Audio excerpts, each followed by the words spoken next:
Ben, Noemí, así que esta é a famosa ruta do Avia. Exacto, a ruta do sendeiro do río Avia. Que vai de onde a onde? Orixen, Pazos de Arenteiro, Ribadavia. Nos estamos lá facendo ao revés, dende Ribadavia cara a Pazos. O percorrido pasa 4 concellos. 4 concellos. 4 concellos. Saímos de Ribadavia, pasamos por terras de Cenge, agora que nos estamos achegando ao Concello de Leiro, e pois o remate sería en Boborás. E que distancia ten esta ruta? Cerca dos 16 kilómetros. Nos vamos andando un bonaco xa, Casi a metade. Casi a metade. Un poquinho, Xa notamos nas pernas. Xa notamos nas pernas. Sí, pero ves... Sí, e digo, que vimos que pasamos aí polos viñedos, os viñedos do Ribeiro, por Viñedos suposto. do Ribeiro, a paisaxe casi típica da zona, non?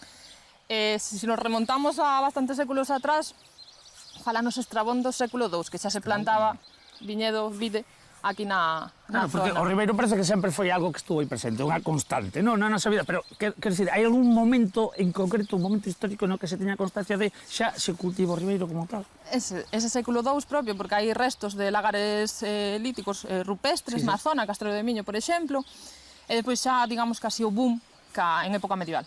Cos mosteiros temos San Clodio Cerquiña, Oseira, que os monxes, digamos, viron o filón, empezaron a trasladar granxas para esta zona, dende San Martiño Pinario, de Celanova, e facer producción, cultivo do viñedo. Que tipo de uva se utiliza para o Ribeiro, para elaborarlo? Hai bastantes castes autóctonas. En blanco poderíamos falar de Trexadura, Godello, Torrontés, Caíño Blanco, Loureira, Lado, que é unha variedade que só se dá aquí.